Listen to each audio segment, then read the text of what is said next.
of the 6,000 plus human bone fragments they found at his home. What?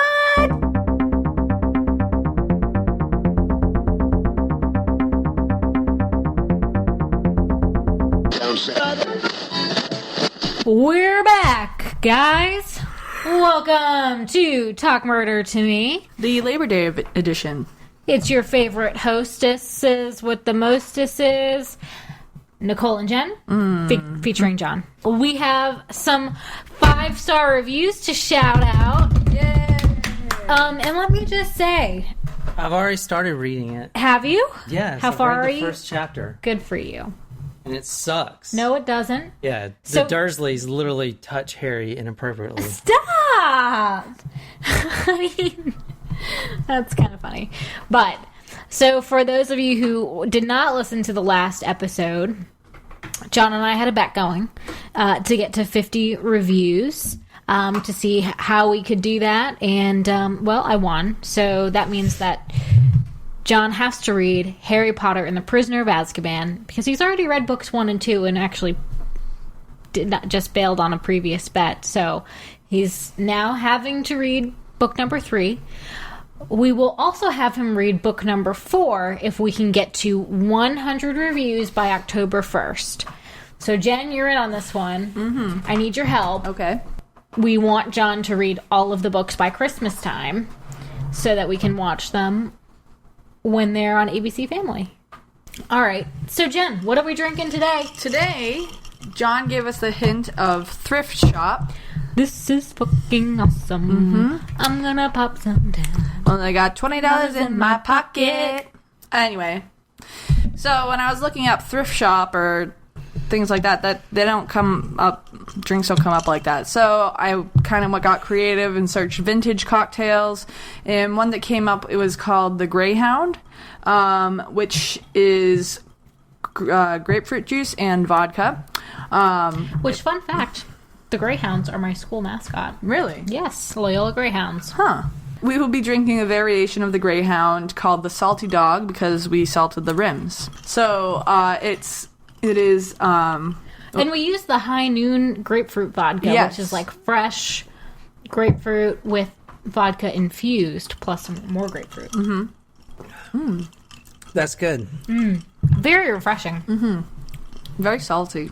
Jen, tell me what you think about our last Patreon episode. It was really good. It was about the Weepy Voice Killer, for those of you. Oh, yeah. Hey, guys, we have... 2 All right, so... episodes. No, we got 3. Oh, You put the other one out? I'm putting it out by the time this comes out. Oh, right. Yeah, so we have a Patreon page, and we're doing full episodes. I'm not just going to do a little bullshit like anyone else does. We're going to do full episodes. We got 3 episodes now. We got The Man Who Wouldn't Die. Yes, Michael Malloy. That was a fun one. I like that one. Jen liked that one because he was Irish. And that's a true story, and that's a bar story. You have to hear that one because you could tell that at the bar. We also have The Life of Elmer McCurdy. Elmer McCurdy.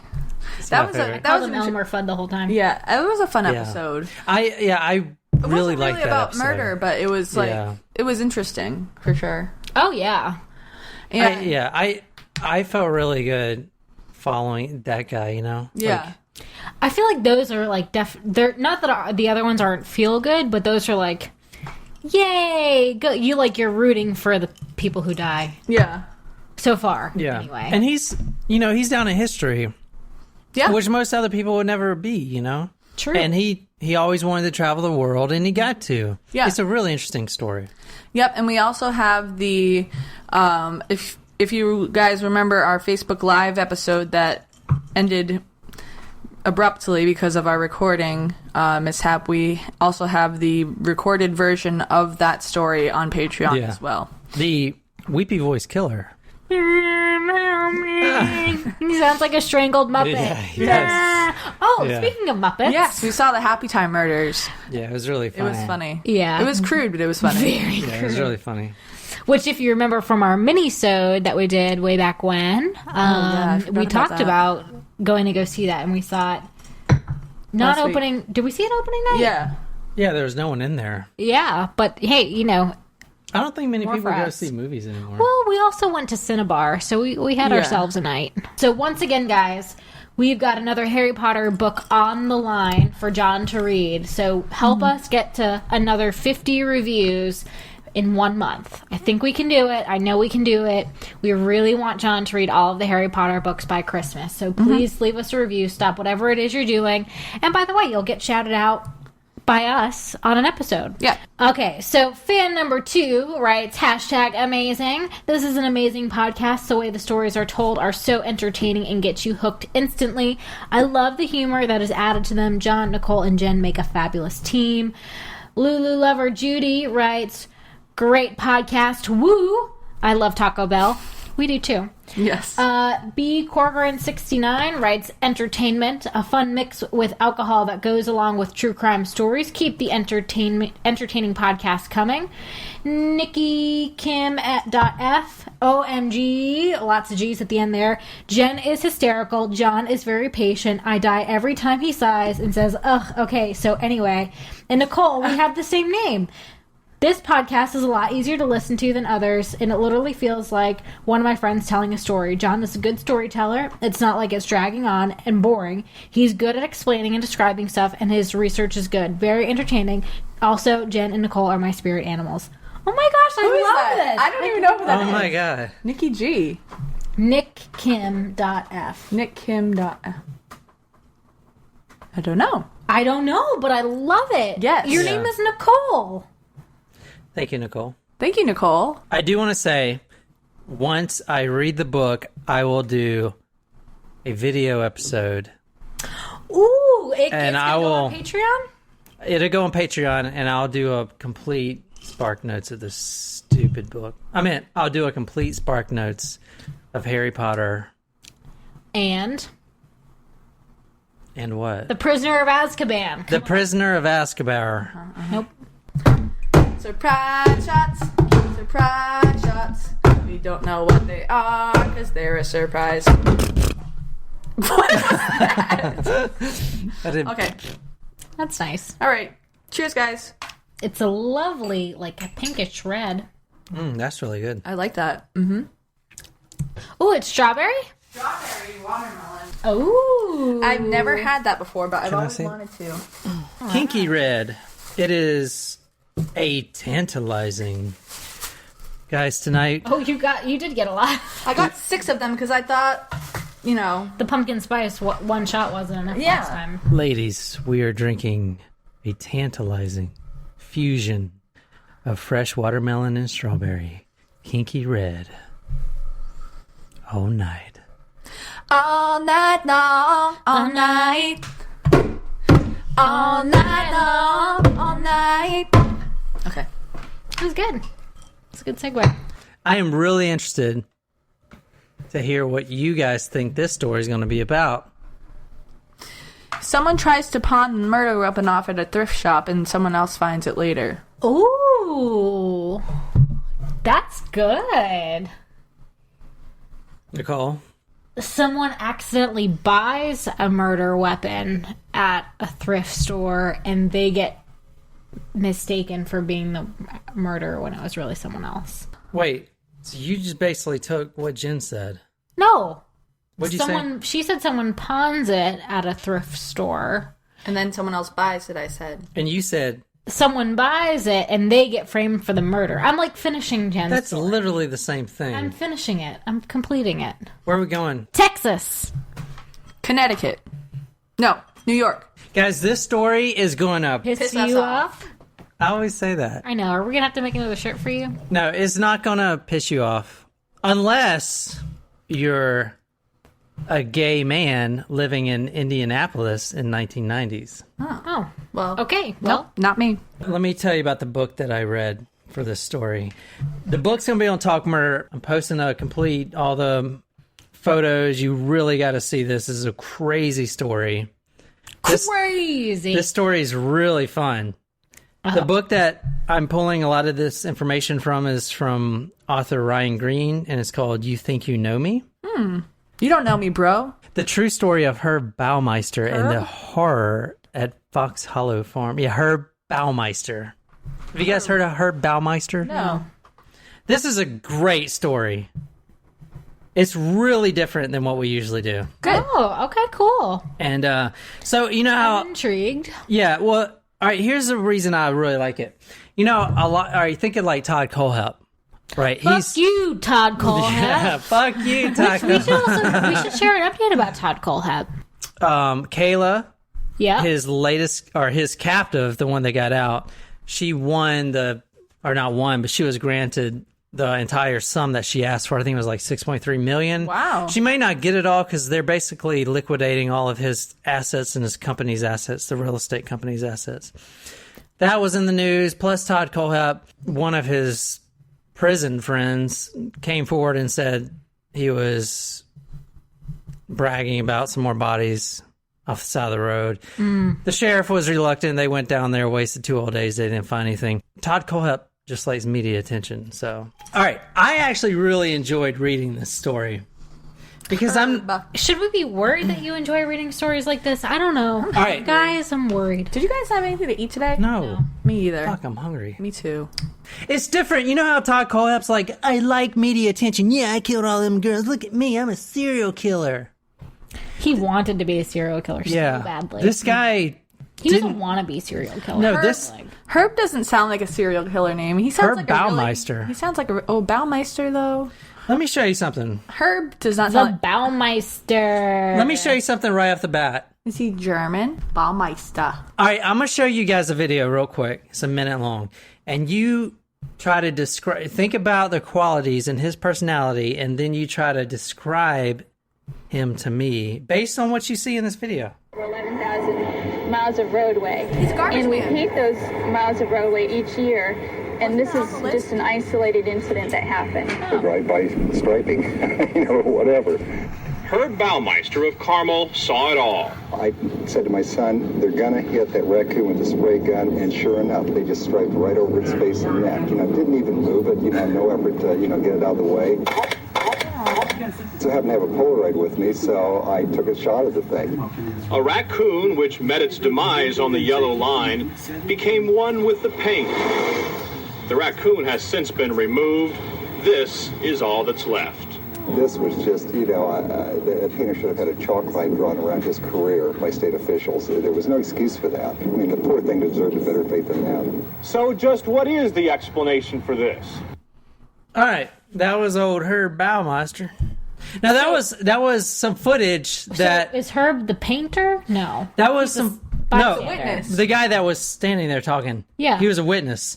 He's also one that took the Polaroid pictures. All right, so that was uncovered by whoever after this story came out and was like, oh, this guy was on this random news thing about this random raccoon getting painted over, which is not a gold mine, but it's really like a gem. Because he's a fucking serial killer. Oh, I can say fucking. He's a serial killer. And he was concerned that the raccoon had... So I thought it was kind of interesting that instead of poking it, not poking it with a stick, be like, you know what I mean, but kind of pushing it out of the way, he just took a picture of it and was like, look at this raccoon, it has a stripe on it. I just think it's really weird. I mean, roadkill happens, unfortunately. It's Yeah. just it is... Yeah, he was really concerned about. I mean, I agreed with his statement that the raccoon deserved not to get painted over, but he was really obsessed with that raccoon. we're going to start from the end. Ooh, and then we're going to go back. Let's go back. By end, I mean The beginning. the end of Herb Baumeister. And in the end, the love you take is equal to the love you make. Name that band. The Beatles. Thank you. 1996, July 3rd. Herb Baumeister is in Canada. Now, I told you we were going to Indiana. He's from Indiana, you said. Well, we're going between Indiana, mostly Indiana, but also Ohio. Herb Baumeister, that guy that you just saw, is 50 years old. The Canadian police respond. Mounties. Yeah, the Mounties respond to a call. They're at a local park. It's a nice park. It's got a nice lake. It's all Canada's beautiful. I've never been.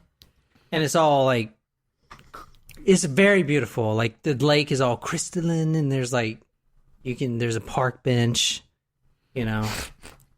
Because that Park benches in other places.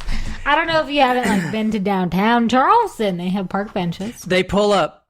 They go up to Herb Baumeister's car. Jen, the night before, he was caught on the side of the road sleeping.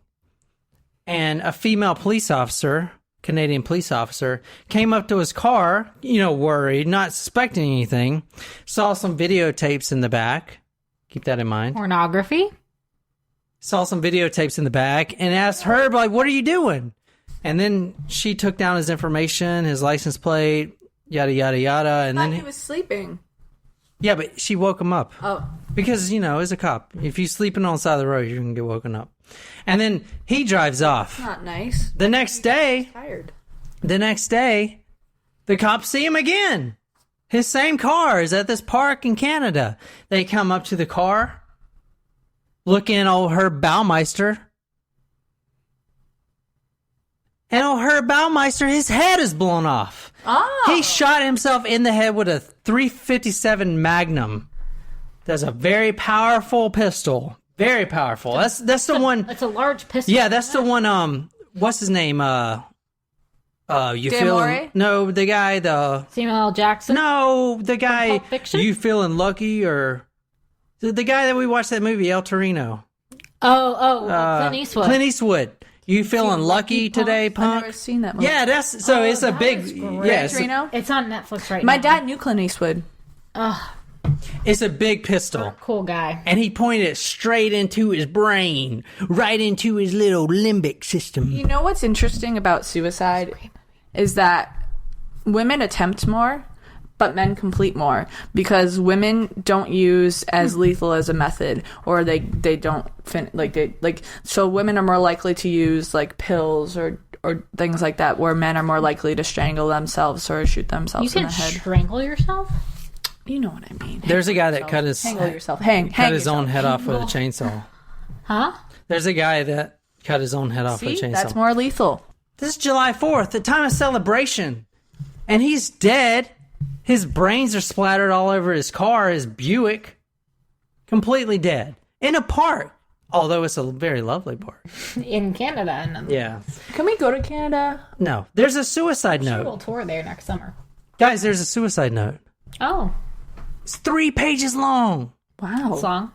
When did he have time to write that? And it's on the yellow, and I could not find Legal it, which pad. pissed me off. Like, I could not find it anywhere. The legal pad? Yeah, the legal pad, the yellow legal pad. You get them at Staples. No, I meant, I couldn't find the actual suicide. note. 3 pages. And you know what it talks about? This is talk murder. So you think it talks about murder? Yes. 3 pages long. Confession. It doesn't mention anything of even one of the victims of the 6,000 plus human bone fragments they found at his home. What? All it mentions is, my business is failing. My wife is divorcing me. Oh, It doesn't mention anything of what people really want to know, because this Herb Baumeister may be one of the most prolific serial killers in all of history, and no one knows how many people he killed. How come I've never heard of him before? No one has no idea He killed himself before he was convicted. how many people he's killed. He has killed a shit ton of people, and no one will ever know. What's the estimate? Well, they identified 11, but, and I'll get into it, it's probably more over 50. Okay. Yeah. Well. He's been busy. That's why his business is failing. Yeah. He's not paying any attention to his business. What is his business? Okay, let's get into this. April 7th, 1947 is when he was born. He was born in Ohio. Okay, so he's the first of 3 other children. He had a sister and 2 brothers. So he was the first that popped out. His dad was not wealthy, but he was an anesthesiologist, and he was very well known So Herb Baumeister was born into a sort of wealthy family. Must be nice. Millionaire status. This is Herb's dad, Dr. Baumeister.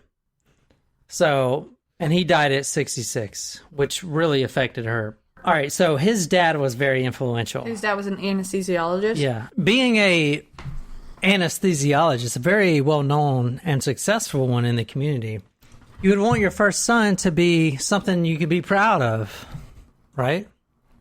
I don't know. Yeah.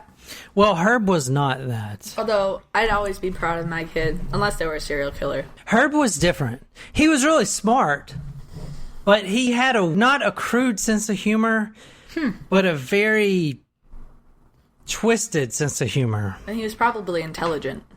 They say that people with dark senses of humor are more intelligent. No one understood Herb. When he was 15, he was asking all his fellow classmates at North Central High, where he went to school. He was wondering what human urine would taste like. And not only that, but he was asking people if he could taste theirs. And he was wondering whether it would taste better hot or cold. But that's not that messed up, I guess. People are just fucking crazy. Also, that same year, I don't know. That's pretty Yeah. gross. he did have a few... I'm not curious about whether urine tastes better hot or cold. I prefer it hot. Some like it hot. All right, that same year, so he had friends, but he was that age of, he was a child, so people just pushed off his twisted sense of humor as old Herb, right? Old Herb. Old Herb. Old Herb, he says some crazy shit. Old Herb. And when one of his friends, at one day he was walking on this little trail, and there was a dead crow. And this wasn't old Herb's sense of humor, because there ain't no one around, unless he was trying to entertain himself. But the crow was dead, and he decided, well, not decided, he went up to it and stared at it for a long time. He's got a thing with roadkill, doesn't he? And he eventually takes his index finger and pushes it right through the skin of the crow. Ew. And unfortunately for old Herb, because he was wanting the crow to still be warm, but the muscle tissue of the dead crow and the blood was cold. So he was pushing his finger in this crow, and then one of his friends came up. And he tried to play it off like, I'm just fucking around. He ends up taking that crow, and he was a class clown. He puts it on his teacher's desk, that dead crow. He gets in trouble for that. Big trouble. Now, I want you to keep in mind the whole story. So even when he was a child, and when he was doing all his dirty deeds, he gets away with a lot of stuff because he's wealthy.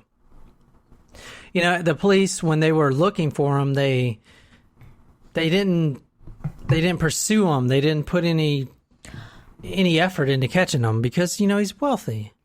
You know, a wealthy person doesn't do that stuff. Until he does. During his high school years, now he would make friends really fast, but he had a very sick sense of humor. It's hard to even describe.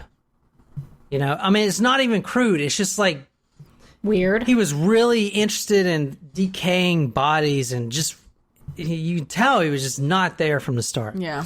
His dad secretly takes him to a psychiatrist. Secretly?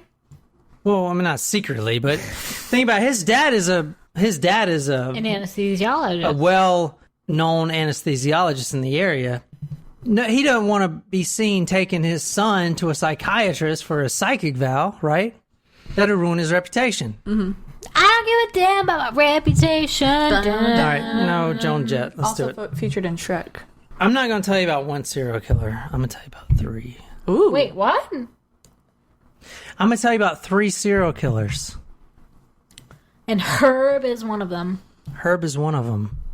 Are they friends? So his It dad. was like a father and son thing. So his dad takes him secretly to a psychiatrist, and Herb gets diagnosed as a schizophrenic. It's the same killer, but he's just schizophrenic. Oh. So he's got shoot, so different there's MOs. 3 Yeah. different He's got murders. different MOs. He has I multiple would've personality just- disorder. He also, remember I told you he would wonder what human urine tasted like? Oh, yeah. There was reports weird. that he would actually piss on his teacher's desk. And one time he got suspended for it, yeah. I'm sure that student would get called into my office, like, first thing if I was a counselor. Yeah. Then again, if your son's acting up, right, discipline him unless your dad is a very well-known doctor in the area. Yeah, that's you right. can He still- secretly took him to the psychiatrist. Yes. Still discipline your kid, though. Yeah. His dad didn't want anything to do with his kid. Okay? I mean, let's just be honest. His kid was a disappointment. That's kind of shitty. And now he's labeled as a schizophrenic. Oh, yeah. Oh, Did we yeah. find out if that is It's multiple different. It's okay. different. Herb Baumeister knew from a very young age that he was not all there, that he had a very dark side. He loved seeing decaying bodies and corpses and animals and stuff like that. So, but anyway, 1965, he graduated high school and he gets accepted to Indiana University. And that's where he meets his wife, Juliana. His father was kind of happy, you know, like, okay, my son's not a total fuck up. He He's met going, someone. Yeah. he's going to Indiana. Yeah. He's going to Indiana University. There's hope for you, too, Jen. Jen at talkmer.com or grinder.com/Jen. No, Grinder, no. Tinder.com/Jen. See, if people actually try to go find Jen through these sites, they're going to be sorely disappointed because those are not true names. So if you really do want to go and meet Jen, hopefully not in like a serial killer type of way. Yeah, I mean, like, I don't think that this is the best method of me trying to find someone. I mean, I'm just saying, but if someone really wants to, Facebook is probably the best way. yeah, or text message. But we're not going to give you her phone number. No, you have so to know message me. first, and if Jen likes you, she'll give you. Or you can message me and then I'll give you her phone number. Okay, so he graduated high school and his dad is proud. Now he's in college, right? And he was very active in the political science groups and all this stuff. He was very he was smart. a poli-sci major. He was very smart, I was you know? a major. My sister's a poli-sci and legal studies major. It's fun. But unfortunately, at 20 years old, he decides to drop out of college. Oh. He wasn't getting along with his peers. Because in high school, because in middle school, it's one thing to talk about fingering dead crows and pee-peeing in someone's mouth, seeing what it tastes like, Gross. and pee-peeing on the teacher's desk. But you try to pee-pee in college on the professor's desk, Yeah. that ain't gonna fly. So his friends, he immediately felt He had friends? alienated. He would get friends at first because he was a likable guy, but his sense of humor, charismatic, but his sense of humor was not even crude. It was just demented. It was just something's wrong with this guy. It's like when someone says a joke and you're just like, how did your brain even fathom that? It's so fucked. Yeah, sometimes people have that reaction to me. Yeah, you got To you? self-defecating. I thought I was going to say John. Oh, Yeah. yeah, John, for sure. Herb Baumeister drops out of college his freshman year. Stay in school, kids. His dad is freaking pissed. You might end up in debt, but you'll have a degree. Now his dad literally is beyond disappointed. His dad pulled some strings and got him a job. His dad got him a job at the Indianapolis Star as a copy boy. But he didn't last too long there. He only lasted 2 years there. A copy boy, does that mean he had to, like, make everyone's copies? Okay, so at 24, he marries Juliana. That's young. Okay, Julie. That's her name. I used to thought Juliana. I wanted to get married by 26, and now that I'm 27 and have no prospect of getting married, I'm really glad because I'm not ready to be married. But I do want to tell you, you don't want to marry this guy, Jen, because No, I didn't say I wanted to marry him. this guy knew before he even got married to Juliana that he was a homosexual. And in fact, Julie comes See out. that coming at all, actually. Actually, did I not. forgot that you mentioned something Yeah. about gay people. Julie, Yeah. after the fact, she tells police, the entire 30 years we've been married, we've only had sex 6 times. What? What? And they have 3 kids, so he must have been straight shooting. He's got a pretty good rate. 3 out of 6. 50%. Yeah, 50% rate. That's pretty good. 50% will knock you So up. wait, how many years? 30. I'm trying to get you guys. Once every 5 years. Yeah. That's not bad. You want to rethink that, Steve? I mean, Because we can arrange that. Yeah. So if that's what you I mean, want. he's gay. Yeah. so But I want you guys to get to know just this because guy. they didn't have sex all the time doesn't mean that he wasn't having sex all the time, But Okay. still, like, for or she her, wasn't having sex all the Let time. me. True. All right. I was going to say, but, like, in general, if that's all you're having sex, that's not enough. His Yeah, wife. I mean, like, well, and how many times did they have it on their married night? Probably just once. Well, you never know. Okay, 6 months after he married Juliana, he spends 2 months in the psych ward. Oh. This guy is completely screwed up, right? But what was he admitted for? Being a fucking loon. Okay, that's fair. Yeah. So Okay. he got a job, so he quit the Indianapolis Star that his dad got him. Now his dad basically disowned him. He's like, you dropped out of college, you shamed my name. You know, if they were in Japan, they'd make him you press a sword right in their stomach. Why do You say that shame about your- Japan? What? If you shame your dad, you have to Yeah. Press a if you bring dishonor upon your Yeah. family and the Asian culture, you're you like... stick a sword in your stomach. Is this coming from the fact that we watched Mulan? Yeah, you guys were watching Mulan when I came home the other night. I wasn't watching that shit. I'm telling you what I they think do. subconsciously you were. Japanese people take a sword and they stick it in their stomach. You are bringing this You up know right now. about this... no, I can't bring that up because... to the Fa family. Pho.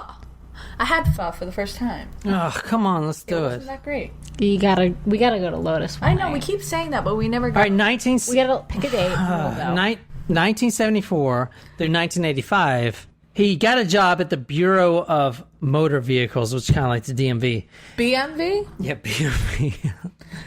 Do you call it I'm sorry. Do you call it the DMV or the RMV? DMV. Why would you call it the RMV? The Registry of Motor Vehicles? That's ridiculous. It's DMV. Everyone knows. Department. The BMV? Yes. So the Bureau. Bureau.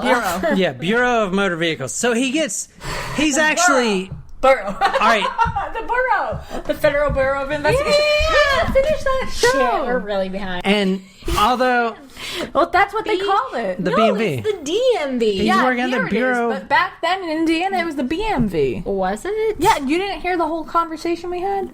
Because you were saying RMV. Yeah, it's the same thing. He was working at the BMV. The employees, so his coworkers, didn't really like him, but the management actually loved him because even though his coworkers thought he was fucking Creepy. weird. So there's a story. About a man named No, so Baumeister. all right. So Baumeister at one point, from one of his coworkers, said this. He found a dead cat. It was really, really dark. And Baumeister put a dead cat Oh. in a Ziploc bag. What? And then put the bag in a filing cabinet He found a dead cat and then left it in a there filing cabinet for a year and left it, and it was really stark. because he was trying to see the decomposition and he thought it was funny. That was a joke to him. He didn't understand that dead cats aren't funny. Go ahead. So Baumeister, he takes his humor way too far. Okay, and Clearly. so his coworkers pretty much hated him. Management loved him because he was really efficient. But they didn't know that he's the one that put the cat in the filing cabinet? No, they did, but they looked past it because he was such a good worker and he literally did twice as much more efficiently than anyone else. So they promoted him up to management and then he started bossing everyone around. And, Oh, boy. But just because the efficiency level skyrocketed.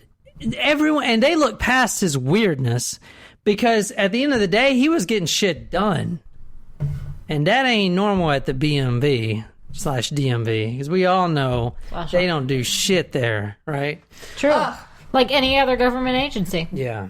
Literally, experiences at the DMV are not good experiences. And yeah, awful. I When recently- you first moved, yeah. they're like, you need to provide this and this. It's like, Yeah. well, like in order to show this, I need this. I Like, had to it go just- there 3 times to Yeah. get my license. I had to get my permit at 32.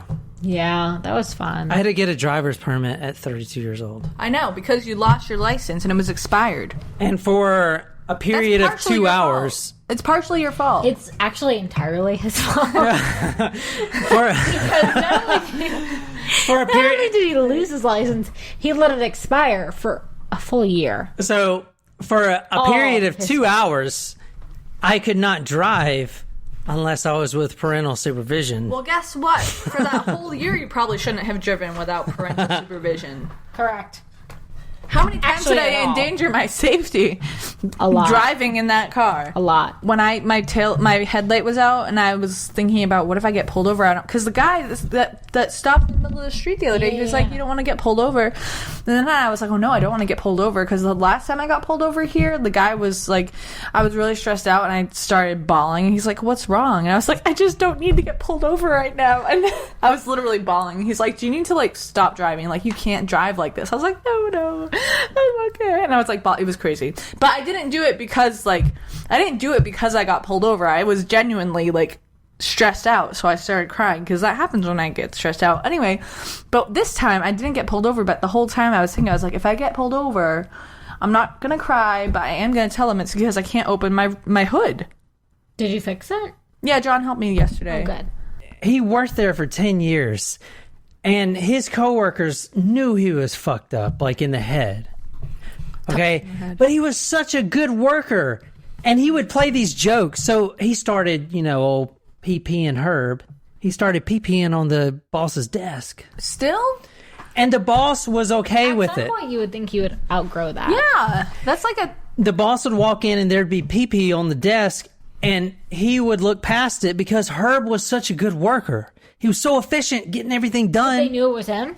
They knew it was him. That's like But- I wouldn't look past that. That's fucking weird. No. The pee that broke the camel's back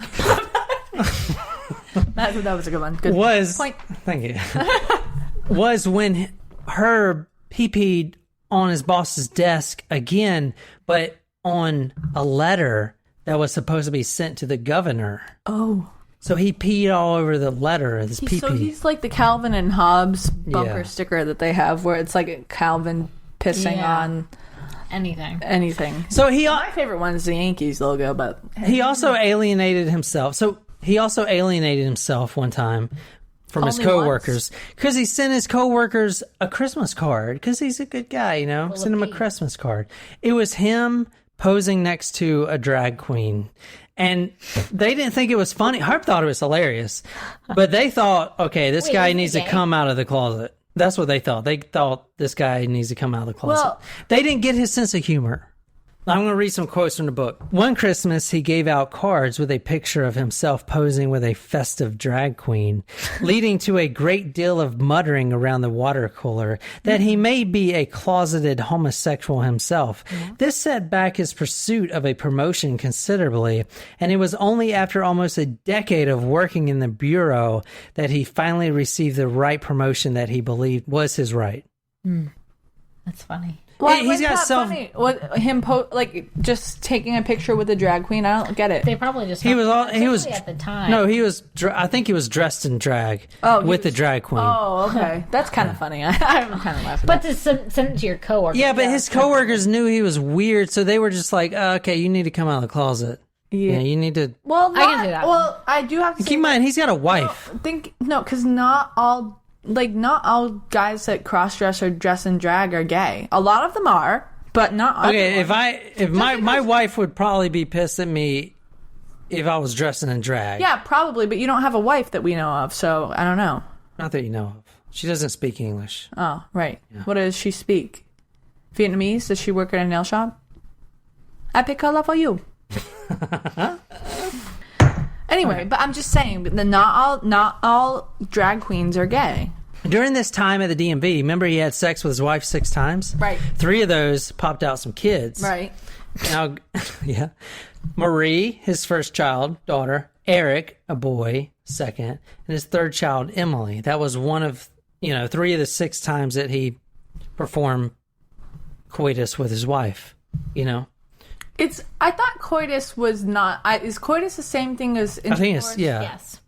I wasn't sure if I wasn't. I thought I got confused for a second. I thought coitus was oral, but I guess I'm wrong. I don't know. I'm not experienced. Big Bang Theory. They Right. use coitus a lot. Yes, right. Coitus. They're ending The Big Bang Theory. Thank Good. God. It sucks. It's over. It's been over for like 4 years. Yeah, like that's probably the last time I watched an episode. It's terrible. It's like really not funny. It's like, you know what? It's like you try to keep something going because people think like, oh, Friends should never have ended. No, Friends ended good. Friends should ended have- at the right time. If they bring it back, that's different than like Will and Grace. I Friends- love Will and Grace. Friends should have And they ended brought after it the back, first season. But like you can't keep something going for too long. It's overkill, you know. Big Bang Theory is such Overkill. overkill. Oh my God. I don't think I've watched it in 4 years. I haven't. And you know what? You know what I've been watching? Pokemon. No, like rewatching How I Met Your Mother. Love it. But like even that, like the ending of How I Met Your Mother, I was not happy with that. They could have ended it a lot.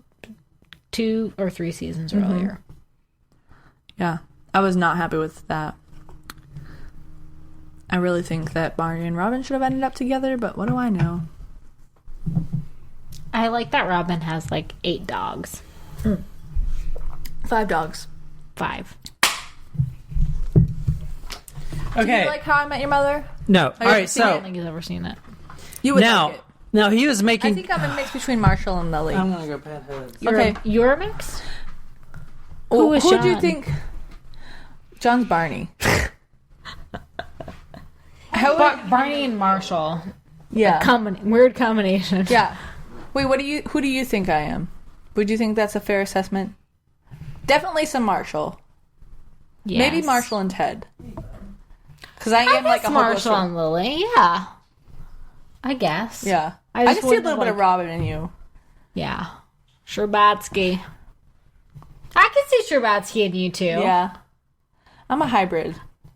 I think you're more Marshall and Robin Marshall and Robin. than I'd go with Marshall that. and Lily. Yeah. So now he's making really good money at the BMV. But he gets fired because he pee-pees on the governor's letter. God. I can't take your vocabulary anymore. What do you mean say? Pee-pee. He I'm just saying it's urinates? funny. Yeah, he, urinates. He urinates on the governor's letter. Okay, so he gets fired. I'd say pisses too, but I know you don't like vulgarity. So now he's all right. yeah. He's got 3 children and he's got a wife. Now his wife likes finer things and they're doing really well in life. Except now he doesn't have a job. Yeah. Sad for him. Okay, and around this time his dad dies. Oh. So after that, now Anesthesiologist. he's that really affected him. So what does he do? Wait, I'm sorry to interject. This is relevant, I promise. How was his relationship with his father? Because we know that the father wasn't like super proud of him, but did he look up to his father, or was it like a strained relationship because of the father's view of him? It was strained because number one, he quit college. His dad hated him. His mom was embarrassed by him, and his mom didn't even support him, and she knew he was crazy. In fact, after he gets fired from the BMV, he borrows $4,000 from his mother, and him and his wife, they open up. A thrift shop. Savings account. They open a thrift shop. Yay! I guessed it. Yeah, they opened a thrift shop. And it was actually really successful. They made $50,000 the first year. Guess what the thrift shop's name was? Baumeister's thrift shop. No. Save a Lot. They own Save a Lot? It's not the same one, Oh. but I wish it was. It's not the same. It's grocery spelled store. exactly the same. You know Save a Lot? The grocery store. No. It's Yeah, like a it's a low chain. end. It's like a low end grocery store, like a Zebra, or like a. He'll show you. You might recognize the logo. There were some in Massachusetts. Save a Lot. It's not the same. I wish it was. It'd be fucking awesome. Yeah, it would. This store actually started in 1977, so they were before old Herb This Baumeister. Save a Lot is a grocery store. Yeah, and his was a thrift shop. His was like a bring in your used clothes, kind of a Goodwill. Mm-hmm. All right, so Herb, I'm not really sure about the economics of a thrift shop, Right. but I know that he got a charity involved, Mm-hmm. and they're almost like thrift shops are sponsored by a charity. Yeah, kind of like Savers. Yeah, exactly. So that's what happened. So he was sponsored by a charity, like Kids with Cancer or something like that, you know. Yeah, yeah. So, But he was making really good money because Herb could go out and he could spot good deals, you know? So he would go out to like these places and buy old used stuff. Yeah, exactly. And then resell it. Exactly. Or other people would donate it. Yeah. And they would get a tax credit or something. Exactly. Because he was sponsored by that charity. Mm-hmm. Okay. He made $50,000 his first year. Oh, now that was in 1980. That's a lot. Yeah. Yeah. That's That- more than I can make. That was That's a lot 1990. of profit for a thrift shop, Yeah. I think. He's 44 years old. He got fired. Best thing ever. Now he's literally rolling in the dough. Right? 1990, he made $50,000. They decided to open a second store. Now, and their business is booming. These Save-A-Lots are killing it. So now him and his wife and his 3 kids, they moved to a big old farm. It's a big old mansion. Anything that has the word farm in it, as far as like the label of it, you know, it's like rich shit. Fox Hollow Farm. They moved to Fox Hollow Farm. Now, Is that his house? yeah, he's got a huge house back there, 18 acres, very large. Now, if you look at it now, there's another subdivision that was recently built, but at the time He owned all of this? yeah, the time this took place, it was him and a large 18 acres. He had a long driveway, and that was his sign right there. So, Jen, you'll like this episode because guess who visits Fox Hollow Farm nowadays? Santa! Ghost hunters, but yeah, I guess Santa would come there. Oh, Ghost Hunters. I Yeah. love Ghost Hunters. There was a We were talking about Christmas before. there was a Ghost Hunters documentary that I watched about this. Really? I literally had to force myself through it. I hate Ghost Hunter documentaries. Oh, I love But them. it was great to see the layout. So they spent 6 months at Fox Hollow Farm. They went Ghost through Hunters? Like the Ghost No, Hunters? not the Ghost Hunters. It was an independent Ghost Hunter Oh, group. well, you But- gotta watch Real Ghost Hunters. Yeah, well, they Because Jason's from Rhode Island. The guy that started it, he was from Rhode Island. Did you know that? all right. Well, ghosts aren't real, They were so. Rudy. I've seen a ghost. But you'll like this, Jen, because Ooh, a this is ghost. one of the most haunted places in America. Oh, really? Yeah. And I don't remember, fuck like with I said those. earlier, they found 6,000 bone fragments. Yeah, oh, yeah. And I guarantee you there's way more than that. They really didn't do a great search I because guess that makes sense. 18 acres is a lot of places, a lot of land to hide a body. Yeah. And if you're doing farming, no one's gonna second Because you're guess constantly cultivating the land. Yeah, exactly. No one's gonna second guess you seeing a dirt pile because they're like, oh, they're probably just planting Yeah. some crops. Yeah. But no, they're planting crops of bodies. there was also a creek, so the bones went down the creek. So there was a lot more. They could only identify 11. This is the perfect murder place, just like Sweeney Todd and his and Mrs. whatever her name is pie shop. So, and I want you to think about this as I tell a story. One of the reasons why they didn't catch this guy sooner is because this guy is murdering a bunch of gay people in the 90s. Who cares? I mean, we care, Yeah, I but the care. cops don't give a shit. Not at that time. In small town Indiana, Oh no, not in Indiana. they did That's hardly where my cousin's nothing. from. He's Yeah. Ow. You know, all right, I want you to think about this, Jen, because you brought this up in another episode.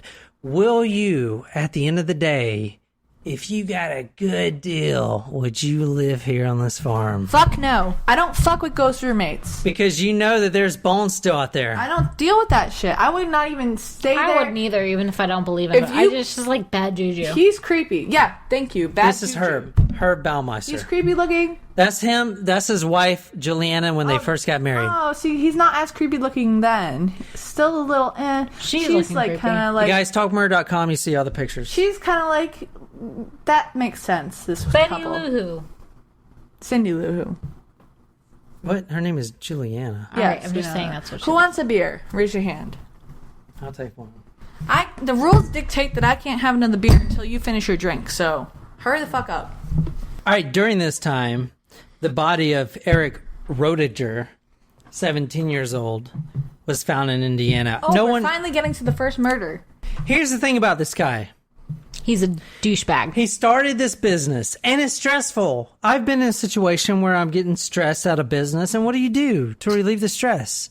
Well, you kill a bunch of gay guys. I mean, that's the best thing to do. Yeah. Naturally. Not sure about that, but all right. So during this time, cops were looking for the I-70 Strangler. Ooh. Now, this guy was going up and down Interstate 70, strangling gay people that he would meet, or she would meet at the bar and in Ohio, and then take them back through the Indiana border, and then dump them on the Indiana border. So there was no jurisdiction for the Ohio police because they weren't sure if the crime was committed in Indiana or Ohio. Even though the person was from Ohio, they were found in Indiana. yeah, so these bodies, no one even knows to this day if Herb Baumeister did that, but it is pretty suspect that he's from Indiana. He picked them up in Ohio, brought them back to Indiana. Sounds kind of, So They were all male victims? they're all male victims, a lot of prostitutes, gay prostitutes. And at the time, during when it started, all these bodies started piling up through strangulation. You know what's interesting? I'm sorry. I just am interesting. Like, we haven't, in all of our episodes, we haven't heard about any, like, gay women being killed. Only gay men. Well, it's one. I mean, most, not all, but most of our serial killers or Are male. killers have been male. Yeah. So maybe there's just less of a propensity for females to do that against other Maybe. females. I don't Well, know. I mean, like, also, but, like, if the hatred is, like, for gay people, then why aren't they killing gay women as well? I don't know. Maybe because they don't view gay women as, like, invasive. I don't know. It's Just a like question. not as like if you think about two females, it's not as like I don't want to say the word pervasive, but like extreme of an act as it might be for males. No, I mean, no one can prove to this date that he killed all these gay guys by strangling them and throwing them off the side of the interstate. But it's pretty suspect. But what we can prove is what happened after that. Now, once he moves to Fox Hollow Farm, his big farm, some people started going missing at the local gay bar. Well, there was like a whole strip of gay bars, and guys started going missing a lot, right? And you're thinking, like, how did this guy pull this off if he's married with 3 kids? Because no one suspected him. No one suspected him, number one, and his wife, they started having a very strained relationship. So she was at one point thinking about divorce, trying to get that proceeding going. Well, yeah, And- if you only have sex with your wife 6 times Once every 5 years. over 30 years, that's like that's not That's not a lot at all. that's not enough.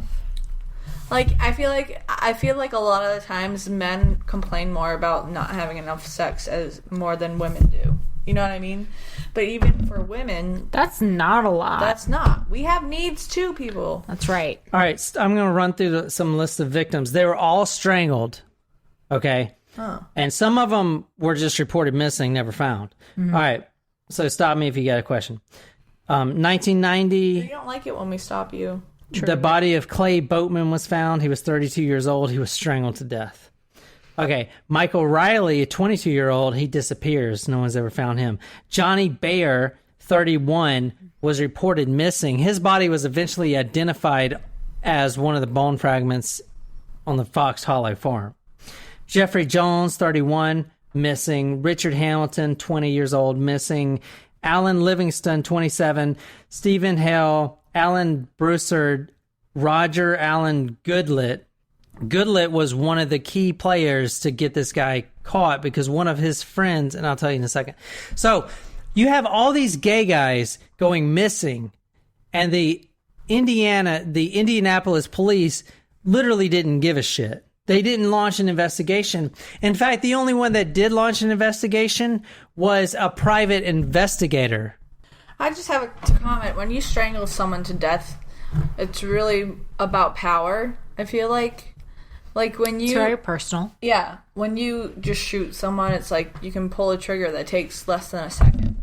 When you strangle someone to death, you're literally taking the breath out of them. You're taking their life from them, like, personally. You know what I mean? Yeah. So Virgil Vandegrift was a private eye that really caught this. Well, not caught this guy. This guy never, I mean, he killed himself. But he was the guy, so he was hired by this family that said their son was missing. So they hired Virgil. And then not even a few weeks later, another family hired him. They said, hey, can you find my son? So immediately he knew that there was a serial killer in the area. Now, the cops literally did not do anything about it. They could care less. I mean, they couldn't care, you know? They did not care. So that was one of the reasons he kept going. I'm going to read some quotes from the book. He stood at the crossroads in his life. In one direction was the straight and narrow path that his father prescribed him, marriage to Julie and his very own pursuit of the American dream. On the other side were his hidden alternate personas, the corpse, defiling morbid obsessive, and the flamboyant gay party boy. So they think Herb had fragmented personality disorder or something like that. So like at one point he was one person, next person he was, you know. And Julie didn't know the whys. She had no idea. I'm buzzed. Are you going to drink your drink? Yeah, so here's what happened. He's not catching up. They're at Fox Hollow Farm. It's a big location. And Julie is now going about 100 miles away. So she would often take the kids to visit her grandma. So they had a condominium on Lake Wawasee. So Herb at the time, he would say, no, I can't go. I can't go with you and the kids. I got to stay here and take care of the business. Because he has 2 thrift stores. So he would use that excuse because when the cops finally came to Julie and they were like, well, there's no way that he could be committing all these crimes because aren't you with him and the kids? Right. Well, there was a large portion of her calendar blocked off. Every summer she would go to Lake Wawasee with the grandma, you know, with the kids. Well, with Herb's grandma. Grandma Baumeister. She would go visit Grandma Baumeister, the kids, and Herb would be staying at home. He would say, I can't just leave. I got a thrift shop. I mean, what if something happens? I got to be here. That's strange, though, because it's like his grandmother. Don't you think it normally, like, the wife wouldn't want to go see her husband's grandmother? Possibly. You know what I mean? Yeah. Yes. Like, I don't have any grandparents left, so I can't commiserate. But I wish I had more time to spend with them. Herb Baumeister killed himself, so we don't actually know exactly how he killed his victims, but there was one survivor. So, wow. And this survivor has told a lot. His name was Tony Harris. He met Herb at a gay bar. Tony Harris was sitting there looking across, and Herb was staring. He was sitting at the bar, drinking whatever he's drinking, probably a appletini or something, and he was staring. Ooh, appletini. Appletini! And he was staring at a wanted poster. Not a wanted poster, but a missing person poster. Oh. So the private eye, Virgil Vandegrift, went around and put missing posters of Alan Goodlett all over the bars. So Herb was sitting there staring at it. No one's talking to him. It's very awkward. Everyone's coupled up. And he is like in his own world because this is the first time he saw the poster. And he's just like reminiscing about all the stuff that he just did today because he murdered him. And Tony Harris saw this. And Tony Harris is a big guy. He's 6'7". He's huge. And that wasn't Herb's MO. But Tony Harris... Basketball player. Yeah, because Herb usually... Someone like that in my life. All these other guys were 5'5", 5'9", or whatever. Average size. Yeah, so he goes up to Herb, and they start talking. But in Tony Harris's mind, he knew... Because that was one of his best friends on the poster. He knew this guy had something to do with it. He was staring at him and said, I know. He's like, I know this guy killed him. No one can prove it. Right? But he knew that it was this guy. So what does he do? He kind of goes undercover. He drinks with Herb. They start hitting on each other, and they're both gay, right? So they're making out. Gone by. So they end up going home together. Herb drives them to his house way in Indiana, down this long driveway. Fox Hollow Farm. He pulls up around the back of the house. Nice house. Yeah, it was a mansion. It's gorgeous. He pulls up around the back of the house, and Tony asks him, is like, "Who is this yours?" And Herb was like, "No, I'm basically house sitting for this couple." But it And was his. It was his. He was lying. He owned this house. There's that indoor pool. Look at it. It even has a beach Tropical. So what you don't see in this indoor pool picture, so Herb brought the guy, his new victim, to the indoor pool. Now, this is supposedly where he killed all of his victims, right here in this pool that you're looking at right now.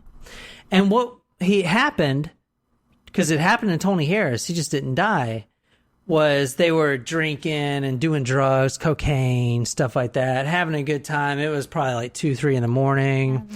And Herb is like, "Hey, I don't know if you've heard of this thing. It's kind of a new thing people are doing. It's called erotic asphyxiation. Basically, if you want to have the best orgasm of your life, if you want to just spurt everywhere, Ew. if you want to just get it hot, Okay. get hot, Okay.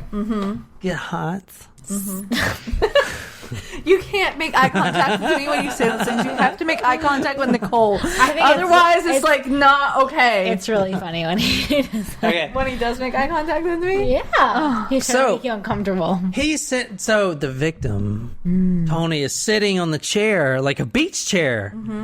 Tony, all right, so he's kind of drunk, buzzed. Now, he was trying to limit himself because he has a suspicion this guy was murdering his friends. Oh. Right?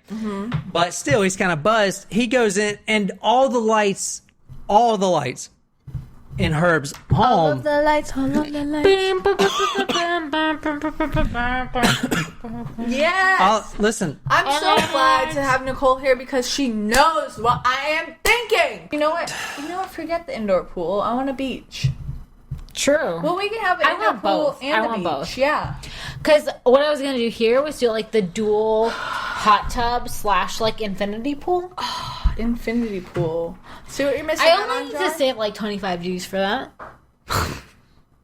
That's all we need. That's what our Patreon subscribers are going to go to. Yes. Just $1 a month, people. Just $1 a month, and eventually we'll get our infinity hot tub pool. If you want to come over and visit our infinity pool, just donate $1 a month. And if you want to give more than that, you're more than welcome to. you might need to donate $100 a month for us to get this, but I only donate $5 a month, but that's, that's on me. that's right. Touche. I got a text from Bank of America the other day, and they were like, "Did you mean to donate this money to Patreon?" And I was like, "Yes, I did." Yes, I do. Tony Harris is laying on the chair. Now he's drunk and a little bit high on cocaine. And Herb Baumeister says, "Hey, Tony, do you know what's really hot right now? Choking you with a hose." So, well, I didn't mean to say that. He said erotic asphyxiation. Basically, I'm going to choke you. Until you get an erection. No, he's Until doing them at the same time. Yeah. And I'm going to Does he use the pool cleaner Mario in the pool? No, well, he uses his hose. No, Mario is the name of like the company. Like my aunt had one. It was called Mario. We called it Alvin. Oh, maybe she just liked that name. Yeah. Like Alvin from Alvin and the Chipmunks. All right, so he said called it Mario because she wanted to have an Italian pool cleaner. Pool cleaner. All right, so he said, "Do you want the best orgasm of your life?" Yes. And he's like, Always. "Yes." So, and he had the suspicion. So yeah, sure. So Herb Do that without a man. Herb pulls out a hose that was under the chair. And he wraps it around Tony's neck and starts choking him. And now here's the thing. Tony quickly realized that Herb wasn't going to let up. He was going to kill him. Yeah. And this is what happened to, he immediately realized this is what happens to all the other victims that he killed. So he would choke them out. And Herb's so weird that he would have to use a line like, hey, have you heard of erotic asphyxiation? You may try it. It's like, cool. He's like so weird and like not attractive to people that he would have to use stupid lines like that just to do it. You know what I'm saying? So he pulled out this hose, tied it around his neck, and would not let go. So Tony, knowing he's about to die like all them other guys did, fakes being dead. Good for you, Tony. And he's just like, and then he stops making a sound. And then Herb looks down, like shakes him, and he's like, are you dead yet? Are you dead yet? And then Tony gets a gasp of air.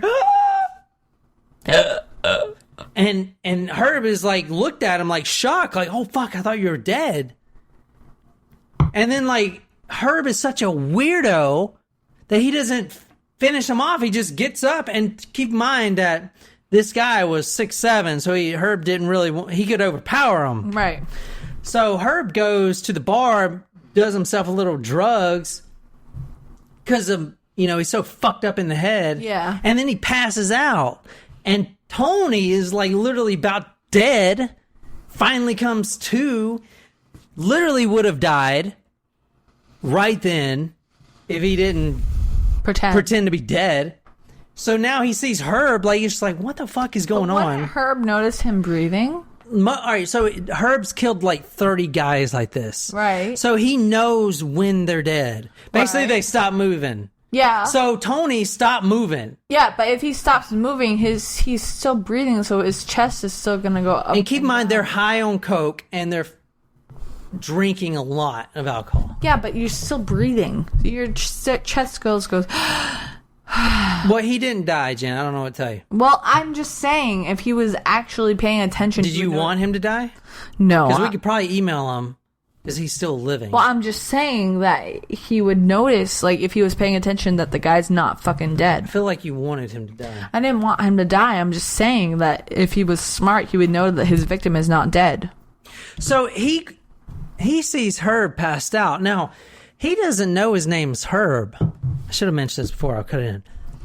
When I'm Mr. Herb Baumeister. I'm Mr. Choke. When Herb Baumeister goes to the bar, he doesn't say, hey, my name is Herb Baumeister. Nah. No, he says, hey, my name is Brian. Brian Smart.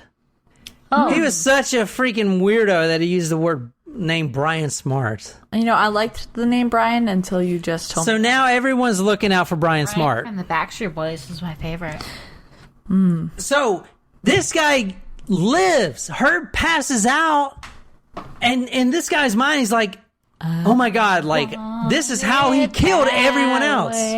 Tell me why. Ain't nothing but a heartache. Tell me why. Ain't nothing but a mistake. Tell me why. I never wanna hear you say I want it that way. The Backstreet Boys are supposed to tour with the Spice Girls. I would deplete my life savings. I would too. Who is your Backstreet Girl? Spice Girl? My Spice Girl, Sporty Spice. I always wanted to be Sporty Spice. I was really a posh. I can see that. Yeah. I wanted to be sporty though. Okay, so after Herb strangles all the victims, now keep in mind his wife and kids are at the lake house, 100 miles away. They have no idea what's going on. And his neighbors aren't even neighbors. I mean, think about it. He owns this huge farm. Yeah. No one sees what's going on. Mm-hmm. So he strangles them, throws them out back, and then when he wakes up in the morning, he just literally throws them on the burn pit and burns them. And this happened to 20, 30 different guys. And no one questioned him about it. Okay, now I want to point out one thing. When Tony Harris walks in, so they're drunk, they get out of his Buick, and he's like, yeah, this isn't my house. I just, I just maintain it. And then they walk into the pool room, and Tony noticed something really odd. What? The pool? Because they hang around the pool. Doesn't just look like a regular pool. There's mannequins everywhere. I don't see any mannequins. Well, not now. This is after the fact. Well, why didn't you put any real-time photos? There were mannequins everywhere. That's weird. And this is one of the reasons... Mannequins freak me out. Yeah. They freak everyone out. And this is one of the reasons Julie... Like, I walked into CVS this morning, they had a mannequin, and I thought it was a real person, but it wasn't. Well, I'm glad They it had wasn't a real person. sunglasses and a hat on. How was I supposed to know? I said, good morning, They are ma'am. creepy. I literally You greeted... said good morning? I just greeted the mannequin. Let me show you a little bit of the... House of Dark Past fulfills what? What's this? Oh, no, I'll cut this in. This is what I want to talk about at the end. This is the family that bought the house. Now they're living in it now. So they bought it for a fucking deal. No. Yeah, No. they got it for $987,000. Wow. This is like literally a fourth of what the house is worth. That's in 2012. Yeah. What did they buy the house for? And look, read the first. $7,000. Read the first. Huge Home came at discount after Human Bounds. No, read the names of the people that bought it. Rob and Vicky Graves. Oh, that's funny. Yeah, it's kind of ironic. One of the reasons Julie decided to file for divorce is Herb. All right, Herb's a great businessman. You know why his thrift shop's doing so well? Why? Because he's finding Awesome. great deals on everything, and Like he's what? hoarding everything. That's why he had mannequins. Hoarders. He's hoarding everything, like all kinds of stuff. Hold on, I'll show you this. I think there was something in this picture. Was he actually classified as a hoarder, or are you just saying that? No, he was a hoarder. Someday. Maybe I don't have the picture. He has such a nice property. It's so sad that he's a killer. Okay, check this out. Not only that, Wow. this is going to drive you guys. This is going to make this. That pool looks so nice right now. I could jump. You know how jump many people right in. died there? Gay guys? Listen, this is going to be very It doesn't interesting to matter you. if you're gay or straight or black or white People or just Chinese died there. or whatever. You died, you're still a victim. It doesn't matter what you are. Do you know what's awesome? What? Well, I shouldn't say that. Do you know what Herb thought was awesome? What? After he kills someone, and then a few weeks later, he sees some random person on the street wearing that person's clothes because he No. took the clothes and then put them in his own thrift shop and sold the clothes. That's how he made a profit. That because he is didn't so buy them, smart. he just sold them. Oh my god! He's what an a efficient fucking dick. He's an efficient businessman. I guess so. But still, a dick. Wow, that's not okay, man. Selling dead people's clothes. It's one thing to sell dead That ain't person's right, clothes man. and an estate sale. That Oh my ain't god! But that's right. why I don't shop at like Savers or anything like that, because you don't know where those things came from. You know, it's like antique shops. You don't fuck with that juju. That ain't right. You don't know whose stuff you're buying. ain't right. Like cufflinks. You know, I went to an antique shop when I went home over the past month or so, or whatever. And yeah, I bought some like albums, but I didn't buy any cufflinks or clothes or anything like that. You don't know where those things came from. Like, music is history enough for me. I don't think about the person that owned them. Maybe I should. I don't know. Maybe they belong to a serial killer. I don't think know. you're thinking about enough. But like cufflinks and like there was a lot of Nazi memorabilia, which was Oh. weird. It was weird. I didn't think that was legal. I thought like selling that to you. Well, no, it wasn't really necessarily Nazi memorabilia, but it was like German soldiers, blah blah blah blah blah. And I'm like, nah, I'm okay. Or like German helmet, or like German badge, or whatever. Like, I don't want that shit. Like, yeah, give me your music, but I don't want your clothing or like furniture that has like some bad shit associated with it. Like, I don't like. no. Like, I feel like antique shopping, it's cool to look at, but like to take it home with you is taking someone else's past with you, and it's like this realm of like stuff. You know what I mean? Like, it's just like someone else's energy coming home with you. Like, I don't need that. I want my own energy. I got energy. Got a lot of, like, you know that Drake song? You know what I mean? Like, I don't need that shit. I don't need anyone else's shit. I just want my own shit. And that's it. Like, bad, you don't need that bad vibe. Juju. Yeah, bad juju. I don't fuck with ghost roommates. I don't fuck with dead people. I don't fuck with antique ownership. I do buy used albums because they're like original and like less expensive than new albums. New albums are expensive. They're like $30 a pop. I can't afford that. You know what I mean? Yep. But like, I don't need that. I don't need that bad vibes. I don't need your history or whatever. You know? Yep. Are we done? That's what I gotta say about that. Future John, you leave that whole segment in, please. But future John, current John, and future John, in the next episode when we're talking about like my accent, you know what I mean? Like, you can cut that whole part out, okay? You want me to remind you tomorrow when you're editing? You're not gonna remember. You're probably gonna cut it anyway because you just cut whatever I say. You don't really care. You just want to hear your own self-talk. Okay. He just wants to hear his own voice. He doesn't care what we have to say. He just wants to hear him talk. He's a man. All men are like that. Okay, so during all these murders, he actually recorded. He had a camcorder. So when the police, that female cop stopped him in Canada, those are the videotapes. No one's ever found those videotapes. Wow. So no one knows where he dumped them. They were in Canada somewhere. So he filmed himself killing those people? Yeah. That's weird. Okay, so Julie didn't know any of this was going on. How? Because she was always with grandmother Baumeister? Who knows? All right. Well, that's what you said earlier. I think she knew, but she didn't want to admit it because she's living a good life. She's got a huge mansion. You know, why would she complain? I don't think she knew the extent of it, but I think she knew something was going on. Well, yeah. I mean, she complained about only, sleeping with her husband 6 times in 30 years. Like, number one, you gotta take care of your wife. Financially, emotionally, physically, anything that you gotta do, when you're married, like, you gotta make sure that each other's needs are met, you know? Like, I just feel like that's a thing when you're married. Yeah, or in a relationship in general. Years, just like, not a lot. And that's purely talking about the physical stuff. And Yeah. like, that's just a symptom of like the emotional conversation. Yeah. You know what I mean? I'm sure there are people out there who don't like the physical stuff. It's possible. I don't know, personally. You'll know. I'm just saying, like, there are people that it's not their thing. And that's okay. Maybe it's the person you're with, or maybe you're, I don't know. I'm just saying, like, I don't even know what I'm saying. I'm fucking drunk, but like, John, do you know what we're saying? You know what I'm saying, John? Go ahead, John. Current Future John.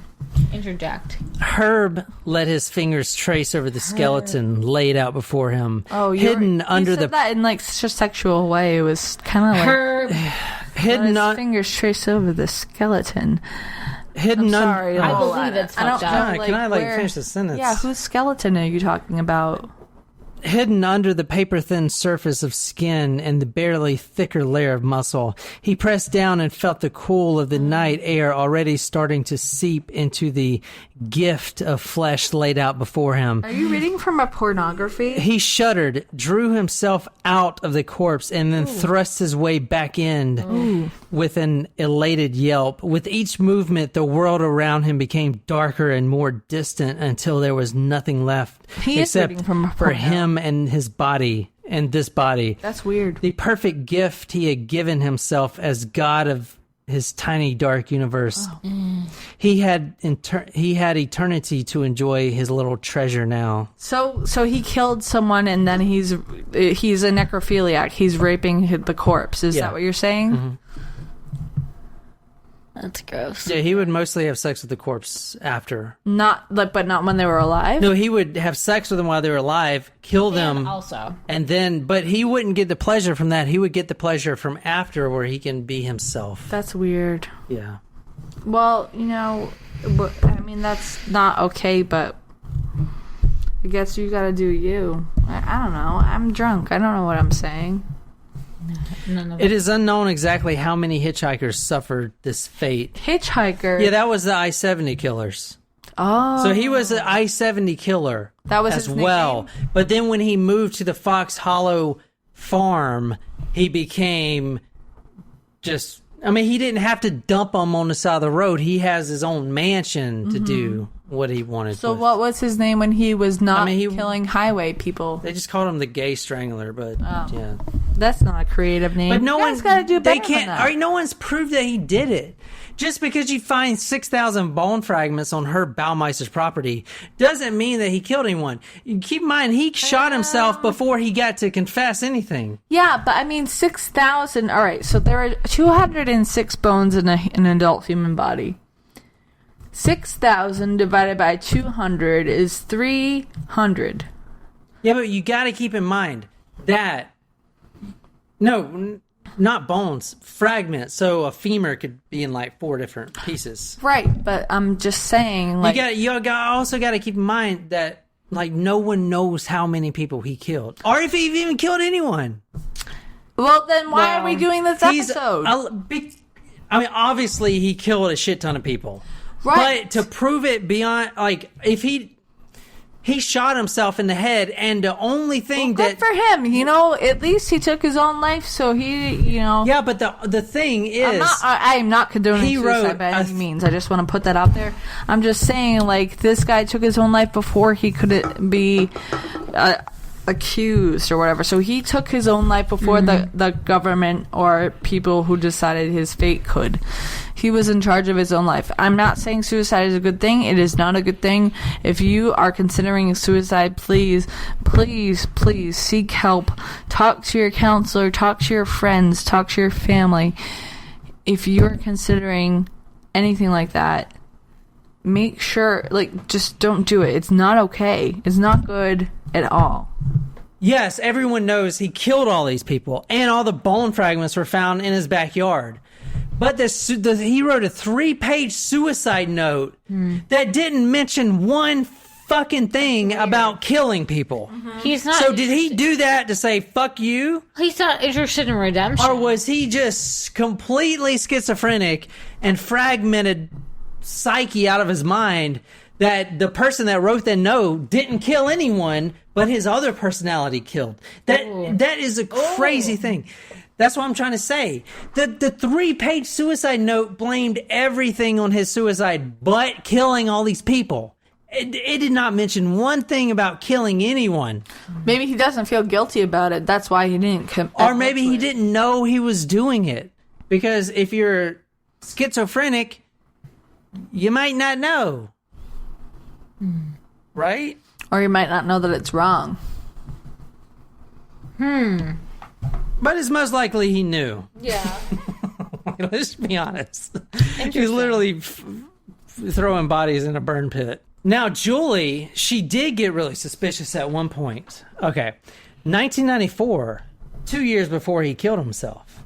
He was 48 at the time. His son, Eric, found a human skull in the backyard. Really? So think about it. Little Eric, Mommy, look what I got, Mommy. And it's a human skull, which that'd be freaking awesome to have, by the way. I have to be really freaky, actually. If I were a kid and I found that, I probably would shit my pants and cry. Yeah, but he's a small kid. So he goes, Mommy, look what I found. And then Julie, I mean, think about if I bring home a human skull, what would you guys be like? What the fuck? Yeah, I mean, you have that feather sitting in your thing, and I'm already like, you what the also fuck? have the steer on the fireplace. Yeah, when I saw that, I mean, I had to put that aside. I'm like, well, maybe Southern people just like that kind of thing. I do like the steer. I love it. It's kind of cool. I picked that up in Mexico. I know. Like in the desert. That still's got like flesh on it. Ugh. I never cleaned it. I dare you to lick it. Not gonna look at it. All right, listen. That's a weird thing for you to dare me to do. What do I get if I do it? So, all right. So Juliana, she's like, what? So Put that down, Teddy. she marches out Well, to that's the a good backyard, and she She uncovers an entire skeleton. Not just the skull. Wow. But the entire body. Bones, femurs, butt, bones, penis bone, everything. Penis don't have a bone, they're cartilage. I mean, everything. Pulls the skeleton out, holds it by one arm, like, whoa. my gosh. It's like, those dancing skeletons. Oh, like Coco. Like Yeah. on Halloween. Yeah, like Halloween dancing skeletons. So she brings the entire skeleton back and is like, Herb, what the hell? Why is there a fucking skeleton? Why is there a freaking skeleton in the backyard?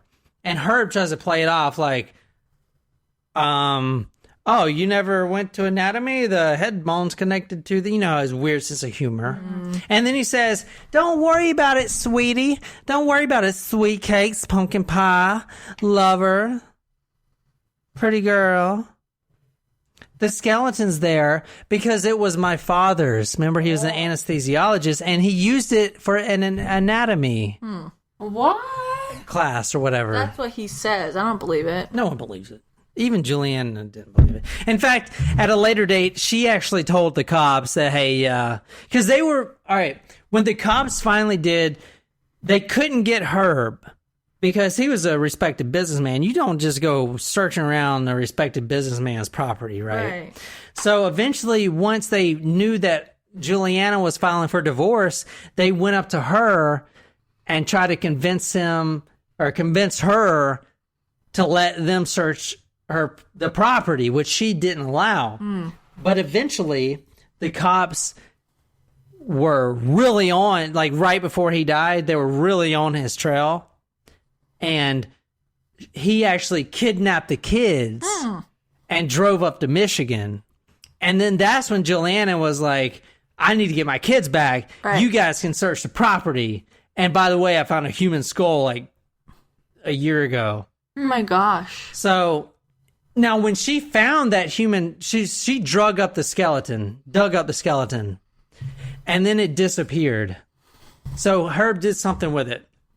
And I'd like to also point out, when they did find those 6,000 bones, and probably way still more that they haven't found, but no one will ever know because Herb's dead. Mm-hmm. When they did uncover all those bone fragments, they didn't find any skulls at all. That one skull was the only skull they found. So he decapitated them before he buried them? Who knows? No one knows. No one will ever know. That secret went with Herb, and it went with that .357 Magnum bullet into his limbic system. That's not that fair. secret is done. What about the families? Like, What about the families? The families could have had closure in the 3-page suicide note that I was trying to tell you about, but they didn't. The families will never get closure. They did identify 11 bodies. Maybe, right? I mean, who knows? They could have just been saying to give closure. Mm-hmm. I mean, how are you really going to identify bodies off a femur, right? You know what I'm saying? Right. But, yeah, no one's getting closure. No one knows how anyone died. The only eyewitness account is what we have from someone that actually lived it. He was getting choked, and that's how he knows that all of the other friends of his died that way, because he actually survived. Right. So but he didn't know the guy is Herb Baumeister. He knew him as Brian Smart. Yeah. And he actually was very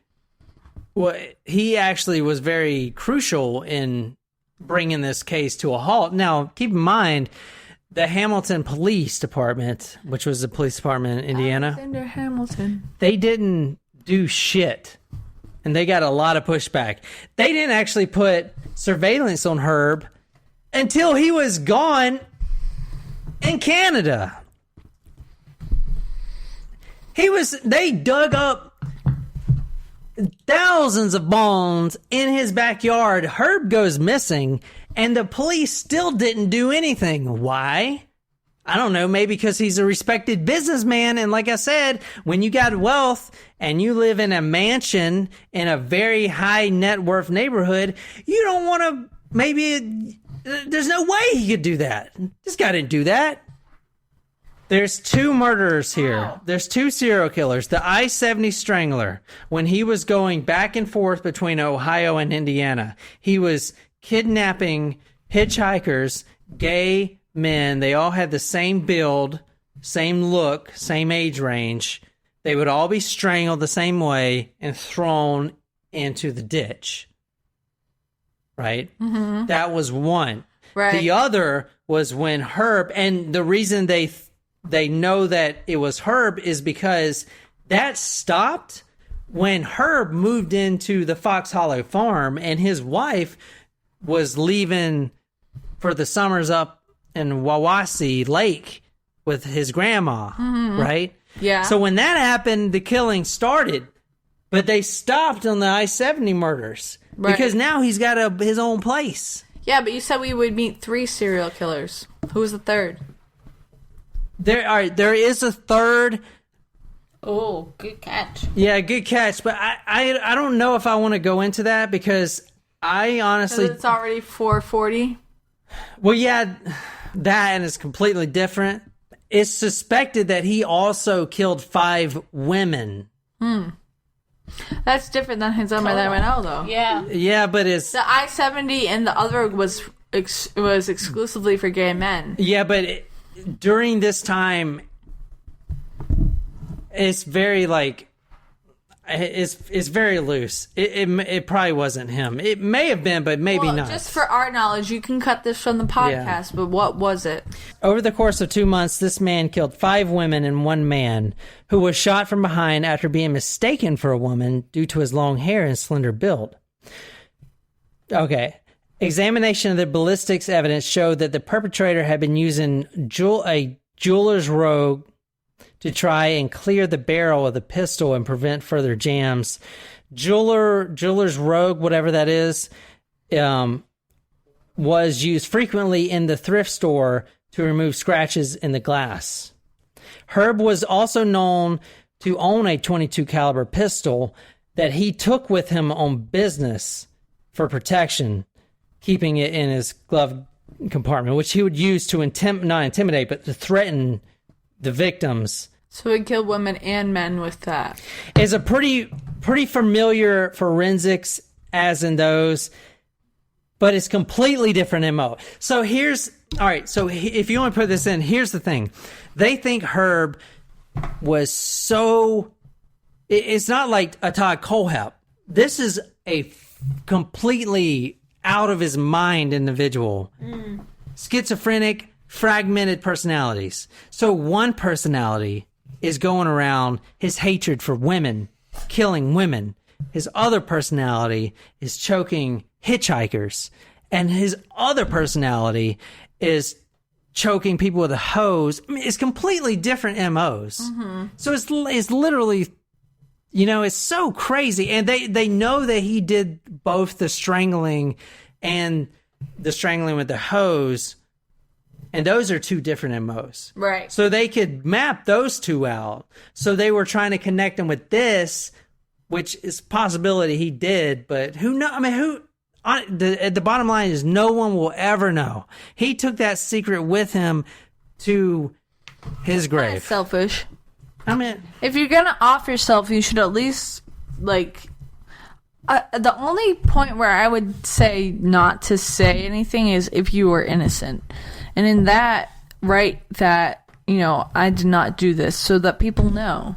You know what I mean? If you're guilty and you're going to kill yourself, then what's the point? What's the point of keeping the secret? You know what I mean?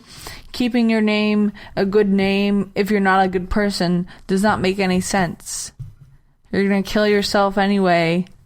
So what does it matter? You shouldn't kill yourself. You shouldn't kill other people. But if you're gonna do either of those, at least come clean so that the families can have closure and your family can have closure. Yeah. Because if you take someone else's life, you're most government and police, they're gonna find out. DNA is much more prevalent today than it was back in the day. You're gonna get caught. Sorry. So you better come clean. And if you're going to take your own life, you have to give closure to those who you affected in your own family. I'm not condoning taking your own life. Don't do that. It's not okay. But if you're in that much pain, you need to let us know, because when you do that, you take everyone else. It takes the grieving process and makes it worse for other people. It's a very selfish act. Let me say this. I'm just saying. I'm sorry. I'm just saying. All right, listen. This is all right. I'm reading from the book.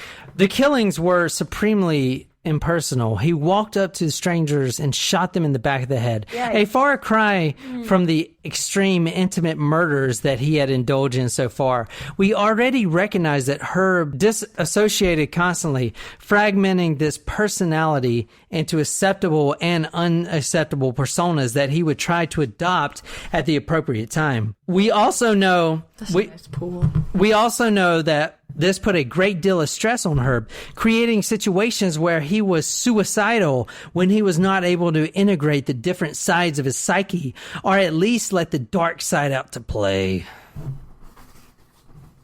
So it seems entirely possible then that these impersonal killings represented the other side of his mind. During his downward spiral, his wife, he knows his wife is going to divorce him. She's probably going to take the kids. Also, Save-A-Lot thrift stores started plummeting. So now he's not making as much money. The stress is piling on. Plus, he's got 6,000 bones in the backyard, and police are digging up like crazy. Like, it all started just... When he was 50 years old, it all just started going downhill quick, and he just couldn't deal with it. A lot of ghost researchers have been to this property because keep in mind, who knows? There could be hundreds of bodies out there. Was it haunted before he bought it? No. It's haunted because he literally threw all these bodies in a burn pit and just swept their ashes or swept their bones out into the creek. These are modern day ghosts. Yeah, these are modern day. So ghost hunters flock to this place. Psychologically affected properties states that if something has occurred like a murder or even a suicide or something like that in a property, it varies from state to state, but the owner does not have to disclose that information unless he is specifically asked about it. Yeah, fuck that. I'm going to ask every single fucking person I know. Check into Massachusetts. I thought in Massachusetts it was law you had to tell us. It was everywhere. Yeah, you have to tell us if a murder occurred. No, only if you ask. That's the term. I will ask every fucking realtor I see. If I ever become in the financial state where I can buy a house, or if my partner can buy a house and I'm there, then you fucking know that I will ask every question to make sure that there was no death, murder, or etc. involved on that property. You know why? Because I don't fuck with that. No bad. But you have to ask. I will ask. So in Charleston, South Carolina, because a lot of the homes here have history. Yeah, there's a lot of nice historical homes. A lot of homes are over 300 years old. Mm-hmm. And so even... Actually, the Historical Society, anything older than I think it's... 1865. Mm-hmm. Yeah, anything older than that is automatically preserved for historical purposes. Yeah, they can't tear it down. Yeah. No matter how fucking ugly it is. Yeah, so there's a lot of nice places here. So if we, ever become to the point of success that we want to move downtown Charleston in a nice historical home... Solomon's Island, always. Why would you move downtown that shithole? Well, there are some nice houses downtown. Oh, God. There are, but I want to beach. Beach, man. Hey, listen. An owner. So, in South Carolina... It doesn't matter. Wherever we are, you know that if I'm looking for a house with you, whether you be my future spouse, partner, or my future roommate, killer, whatever, I'm going to ask... Wife. If this house has ever became a divorce... Ex-wife. A murder in it. Cellmate. Stop. So in Charleston, It's South okay. Carolina, It's okay. the laws He of doesn't know. It's fine. the laws of psychologically affected properties in Charleston, South Carolina, since a lot of these homes are old, an owner is not required to disclose the fact or suspicion that a property may be or is psychologically affected. that does not mean that if specifically asked, the owner can make intentional misrepresentations. That means if you ask, hey, did someone get murdered here? Did a gay guy murdered in the pool? And then someone drag him out and put him in a fire, then they have to say yes. Okay? Wow. It should also be noted that the psychologically affected definition also includes if someone died in the property and the manner of death. Can you look up the policies for Massachusetts and Rhode Island? Yeah, I'm doing that right now. You ain't gonna. This is a home. Two families had hired me as a private investigator. That's to Virgil. That's the private investigator. Of two of the relatives. Intelligent. He's the guy that solved this. Are supposedly the cops didn't do it. They're sort of living, in the current time period, or versus residual, which is almost like a tape recorder. Very briefly, I saw someone in the woods. That's the owner now. It was just a person that looked like somebody walking through with a red shirt on. And I said, where is he? And she said, well, he's gone. And it's so funny. I remember that name from the article. Yeah, they're the guys that bought it. Him and his wife bought it. Mm-hmm. Now, they said, I remember someone with a red shirt. And I was watching this. I'm like, this is the stupidest thing. This guy has got a red shirt on right here. I'm like, well, did you see this guy? They're standing right towards you. Did you see this asshole? After they played around for a while, the individual, who later was found to be Herb Baumeister, asked him if he had ever done anything with having something put around his throat and, in other words, asphyxiation. Here, what I felt was like a drugged feeling. I felt very much like the old days of like Quaaludes or something coming down like a. So Herb put a swimming pool hose around his neck. Herb started out using it as a sexual thrill. The informant could feel the effects of it, felt like he was going to pass out, so he acted like he passed out.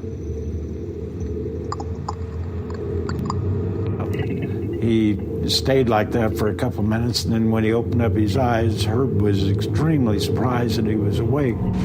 The video is not telling me anything. I don't want to watch this video. It is finished. Someone sign us off. All right. Thanks, guys, for listening to Talk Murder to Me. I don't know how much we really learned from the final couple minutes of this video of our episode, but I do know that Herb Baumeister was a monster. So, and he had a really nice indoor pool. So if you want to donate to our Patreon page so that we can achieve our goal of having an indoor pool, you can do that. Go to www.patreon.com/talkmurder. Other than that, thank you for listening. We love you guys, and we really hope that you enjoyed listening to us go on for hours and hours on end about true crime and love our comedy, because some people at this table don't seem to like when women talk. We're going to go watch some True Blood now. Thanks, guys. Goodbye. Love you. Have a great day.